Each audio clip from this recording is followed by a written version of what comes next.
Okay, you guys, get ready for some heat here on the set. She's been here before. She's unpredictable. She's provocative. She's one of a kind.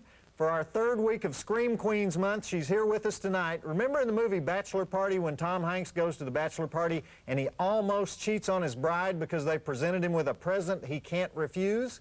Well, our guest tonight is that present, the dream girl from Bachelor Party, star of Emmanuel 5. She played 2 roles in Death Stalker 2, the Good Queen and the Bad Queen. She even occasionally makes bikini contest videos. Here she is again, Monique Gabrielle. Glad to have you. I'm sorry to see you didn't have anything to wear.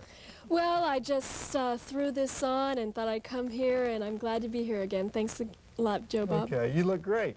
Monique, 4 years ago, you came on this show, and you demonstrated the most blood-curdling scream. Do you remember that when you did that? No. You don't remember doing that? We were at some house in Hollywood. You terrified the neighbors, and so we couldn't do it anymore.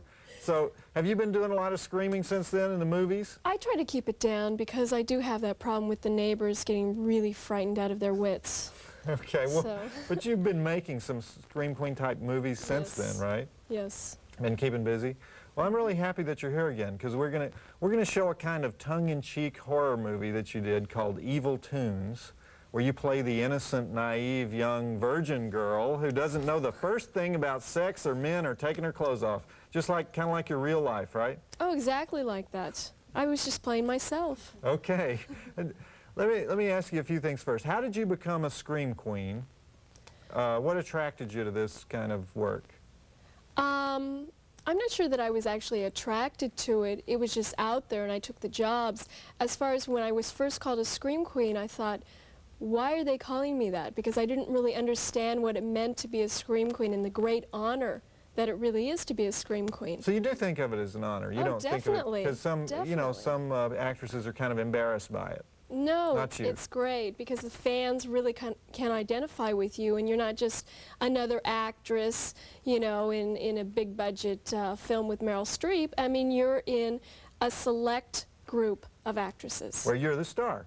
Right. Now, when you do those really hot, sexy scenes, like I remember one in Death Stalker 2, and you had one in Emmanuel 5. I saw a clip of a very steamy one in Emmanuel 5. Sometimes they just put the camera on your face, nothing else, because you have such an expressive face, and you have this way of looking right into the camera and kind of eating up the audience. You know that look I'm talking about, don't you? Oh, I sure do, Joe Bob. Can you do that for us? 'Cause I wouldn't ask you personally, but I know it's, you know, I know that's embarrassing, but the cameramen asked me if I would ask you. These guys are fans, so just look right in here. You know, they'll get an actual physical sensation if you do this to the camera. Okay. This is for all my fans out there. Ooh, I'm dreaming of you. All right. Thank you. I mean, you have to excuse us, Monique, because we don't get many women around here, and you have an audience here that's about like appearing before the entire state prison in Camp Hill, Pennsylvania. And in fact, those guys at the prison in Camp Hill, Pennsylvania do watch this show. So this is a very male show, and so yeah, I just had to ask you to do that. Now, I want to talk about your career after the movie, but first tell us a little bit about Evil Toons, because do you like this movie? Yes, Evil Toons is very entertaining. It was described as Roger Rabbit meets the devil, but I prefer to think of it as Beauty and the Beast, because the Beast is really just misunderstood. I mean, when he gets violent and, you know, tears people apart, I mean, he's just looking for love. Yeah, it's a cartoon beast, right? Yes. Okay. Would you agree with me that it's kind of a tongue-in-cheek horror comedy about 4 kind of bimbos in lingerie spending the weekend in a dilapidated mansion where David Carradine skulks around the yard in a cape, and this cartoon demon systematically rips off all the girls' clothes and fangs them to death, all except for you, because you are the combination Jamie Lee Curtis, Linda Blair kind of virginal heroine. Would that be about right? That's right. And it was kind of a little bit of a departure for you, wasn't it? Oh, very different. That's why I took it. Yeah. I wanted to play something besides, you know, just the sex kitten. Yeah. Well, but you have a few sexy moments in this movie. Well, of course. I mean, how could I be in a film without having a few sexy moments? I wouldn't want to disappoint all my fans out there. Okay. Also, this stars Dick Miller, Susan Ager, Madison Stone, Stacey Nicks. Artie Johnson is the crazy neighbor.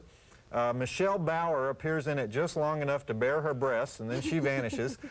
So 6 dead bodies, 30 breasts in this movie, 3 stars, rated R. Check it out, and then we'll be back. And one more thing.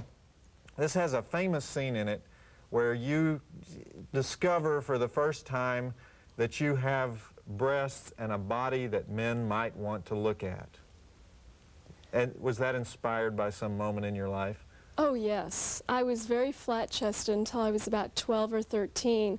And I was just waiting for something to happen. And it almost happened overnight. All of a sudden they were there, and it was like, what?